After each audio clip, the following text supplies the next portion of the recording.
Everyone loves to brag about their big, heavy, all-metal pistols. The weight, the history, this thing will last forever talk. But here's the truth. Polymer pistols have been quietly eating their lunch for years. They're lighter, easier to carry all day, and plenty of them will outlast you if you treat them halfway decent. I've been running polymer handguns long enough to watch them go from plastic junk to the guns you actually want when your life's on the line. And in 2025, the options are better than ever. Today, I'm counting down the 13 polymer pistols that I'd actually trust, not because the catalog says so, but because they've been tested, beat up, and pushed past the point most guns would quit. Some are going to make you nod along, some might make you angry, but every single one earned its spot. Let's get started.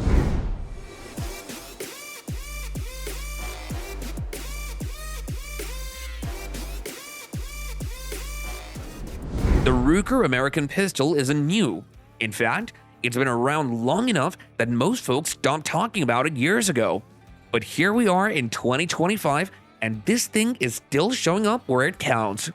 I've seen it riding in duty holsters, getting beat to hell in training classes, and somehow still holding its own against the new polymer hotshots everyone's raving about.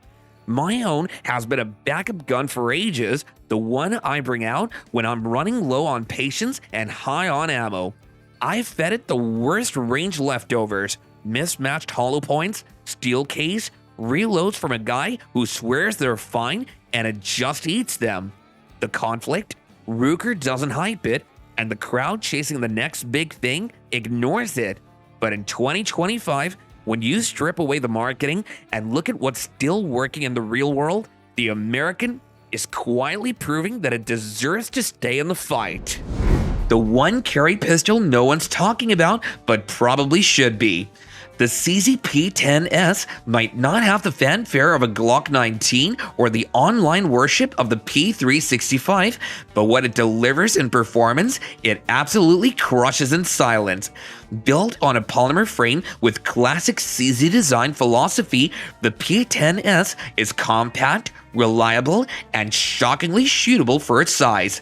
This is CZ's answer to the modern micro-compact market, and while it doesn't try to reinvent the wheel, it refines it in all the right places. What really sets the P10S apart is how it feels when you shoot it.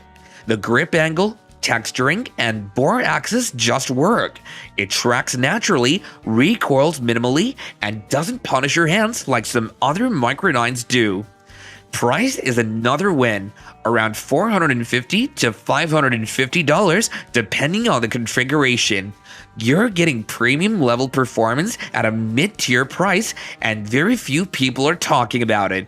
If you know CZ, you know.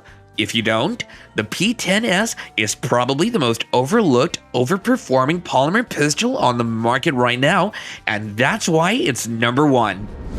No one's talking about it, but maybe they should be. The Beretta APX A1 Carry flies way under the radar, and that's exactly why it earns a top spot. Beretta took their original APX Carry, listened to all the complaints, and dropped a complete reboot with the A1 version, fixing the trigger, cleaning up the ergos, and making it a serious contender in the single-stack polymer-framed micro-carry market. Let's start with the core. It's built on a lightweight polymer frame that's slim, snag-free, and perfect for deep concealment. You're not going to win any range competitions with this thing, but you'll forget it's even there until you need it. Is it hyped by the YouTube elite? Not at all, but that's what makes it special. It's a no-nonsense tool that does what a carry pistol is supposed to do without trying to impress anyone. And here's the kicker. It's around $299 to $349. Yep, a brand new optics ready from Beretta, and only for under $350. The APX A1 Carry doesn't try to be trendy, it just works. And sometimes that's exactly what you need. The micro compact that finally figured out how to shoot like a full size. Let's not sugarcoat it. The Springfield Hellcat Pro took everything people loved about the original Hellcat and fixed what really mattered. Built on a lightweight polymer frame, the Hellcat Pro delivers full-size performance in a package that's still ultra-concealable and 100% EDC ready. Where the original Hellcat felt snappy, the Pro adds enough length and weight to settle the recoil down. Where the grip felt tight for larger hands, the Pro gives you a full grip without needing extensions. And the best part? It still hides like a subcompact. The ergonomics feel dialed, the balance is excellent, and for most people, this is as small as you can go without compromising shootability. It's the carry gun that doesn't punish you at the range, and in 2025, that's what more people are demanding.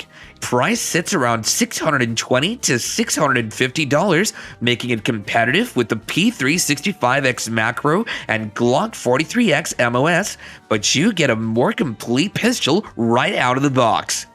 If you've ever shot a micro and thought, man, I wish this didn't suck to shoot, the Hellcat Pro is the fix. Built for war, but perfect for real-world carry. The FN 509 Midsize Tactical doesn't show up in fanboy debates nearly as often as it should, and that right there is a crime. This thing is pure combat DNA wrapped in a package that actually makes sense for civilian carry, training, or even duty use. Built on reinforced polymer frame, the 509 isn't flashy, it's functional. Lightweight enough for daily carry, tough enough to take a beating, and smartly designed from front to back. The 509 platform was originally built to compete in the US Army's modular handgun system trials. It didn't win, but what FN created was no joke. It runs wet, it runs dirty, it runs hard like a true duty pistol should. The grip texture is aggressive without shredding your sight, and the slide geometry just feels right. Plus, the controls are intuitive, especially for left-handed shooters.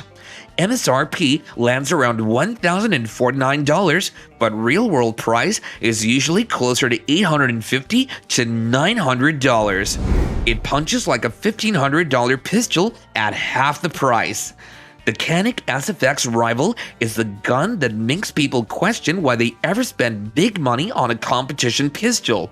Seriously, this thing feels like it shouldn't be under $700, but it is, and that's why it's here. Canik's been building momentum for a while, but the Rival is where they absolutely nailed it. Whether you're running drills, tearing up steel, or even carrying it OWB, the Rival delivers top-tier performance in a pistol that costs less than most factory triggers. It's also insanely accurate, even with budget ammo. The frame has built-in undercuts, flared magwell, and the balance is the chef's kiss. And just look at it, the Rival has style, amigos. The slide cuts are aggressive but functional. The two-tone finish or Rival S Dark Side version looks like something you'd find in a custom race rig, not a sub-$700 package. MSRP? Around $679, often found for less if you can believe that. And it comes in a hard case with all the extras, multiple back straps, tools, optic plates, and a holster. It's like a Glock 19 if Glock actually listened to its shooters. The Shadow Systems MR920 is what happens when someone takes a Glock 19, stares at it long enough, and says, cool, now let's make it better in every single way. And they kind of did. At first glance, it is a Glock clone, but the MR920 is more like a custom Glock you didn't have to build yourself. And here's the kicker, Glock Mac compatibility. So if you're already running Glock 19s or 17s, you're good to go on mags and holsters. The MR920 runs flatter, points more naturally, and gives you that tuned feel right out of the box. No need for aftermarket slides, barrels, and triggers. It's already done for you. The price? around $900 to $1,000 MSRP, and yes, you're paying more than a stock Glock. You're paying more than a stock Glock, but with Shadow Systems, you're getting what Glock could have been without spending another $700 for the upgrades. Heavy in the hand, but light years ahead of most polymer pistols. The SIG P320X Carry Legion is where polymer meets performance and then throws in a tungsten-infused frame for fun. Yes, it's technically polymer, but that TXG grip module makes it feel like a race gun right in your hands. Planted, balanced, and smooth as hell to shoot. Let's be honest, the P320 platform has had a complicated history. But the X-Carry Legion, it's the refined, duty-tuned version everyone was hoping for from the start.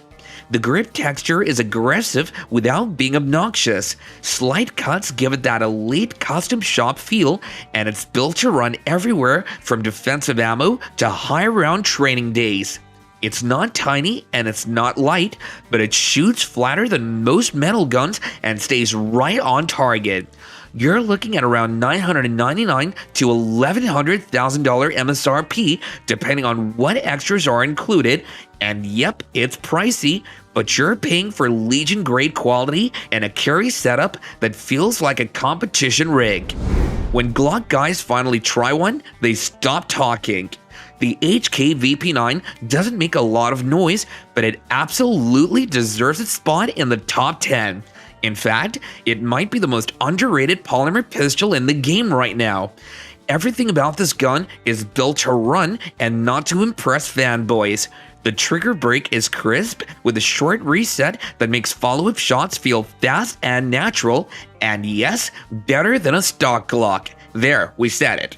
The VP9 also comes optics ready, supports night sights right out of the box, and just feels like you've been shooting it forever the second you pick it up. If you're looking for a full-size or carry-size polymer gun with real-world comfort and pro-level shootability, the VP9 is the sleeper pick. MSRP is around $799, but it often lands closer to the $700 street price, and it's worth every penny. The king doesn't lose the crown, it just polished it. Say what you want about Glocks. They're boring, overhyped, and blocky, but here's a reason the Glock 19 Gen 5 MOS is still one of the most carried pistols on the planet in 2025. This thing is battle-tested, law enforcement approved, and modular enough to be whatever you want it to be. Basically, Glock gave you options without screwing up the formula. It still fits almost any holster, still works with most Gen 4 mags, still runs with dirt, oil, or cheap ammo like nothing ever happened. And unlike a lot of pistols in its class, the Glock 19 has a trigger that, while not amazing, is at least predictable, which is more important than people admit. The price? You're looking at around $630 to $700 depending on shop and optic plate configuration. Sure, it's not flashy, but flashy doesn't necessarily win fights, dependability does. And in 2025, the Glock 19 Gen 5 MOS is still the blueprint for carry, for training, and for everything in between. I didn't buy the Walther PDP full size because I needed another polymer pistol. I bought it because I was tired of hearing people tell me it had the best striker fire trigger on the market. I figured, yeah, sure, until you actually shoot it. Well, the first range trip shut me up quick. That trigger isn't just good, it's dangerously good. Crisp break, lightning fast reset, and it somehow made me start punching tighter groups without even trying. The conflict came a few weeks later when I took it to a steel match instead of my usual Glock 17. I shot better than I usually do, but now I had a problem. Every time I went back to my Glock, it felt like I was pulling a staple gun. The PDP spoiled me, and that's not always a good thing when you've carried the same platform for years. It's not cheap, and it's not the lightest polymer out there, but if you can handle the fact that it might ruin your love for other pistols, the PDP is worth every penny. Some people swear by the Taurus G3C. Well, I'm not one of them. For me, this gun has been nothing but headaches, jams, feeding issues, and the kind of malfunctions that turn a range trip into a clearing drill. I've lost count of how many times mine locked up halfway through a mag. And the worst part? When I reached out to Taurus for help, the support was basically non-existent. Long waits, canned responses, and nothing that actually fixed the problem.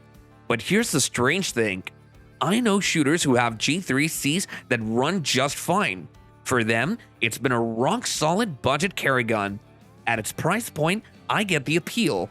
It's lightweight, easy to conceal, and when it works, it can shoot as well as anything in its class. The conflict is simple. It's a gamble. If you get a good one, you've scored one of the best budget polymer pistols out there. If you get a bad one, like I did, well, you'll learn how to clear malfunctions real quick. It doesn't make noise, it just gets the job done. The M&P9 M2.0 Compact might be one of the most overlooked polymer pistols in the game, and that's wild because this thing is ridiculously capable. Built on a polymer frame with steel inserts, the 2.0 Compact offers that just right size, big enough to shoot comfortably, but small enough to conceal. It's a duty-capable pistol that works for concealed carry, range stays, or home defense. No extra tuning required. The recoil impulse is smooth, the slide is easy to manipulate, and the balance feels right even with a light or optic installed. You can tell that this thing was built by people who actually shoot. The price? Around $580 to $650 depending on optics cut and configuration. That's a serious value for a gun with this kind of performance pedigree. So that's my list. 13 polymer pistols that prove you don't need steel to have a serious, dependable sidearm. Some of these have been workhorses for years, others are newer and still earning their stripes. But all of them have shown me that they can take a beating and still deliver.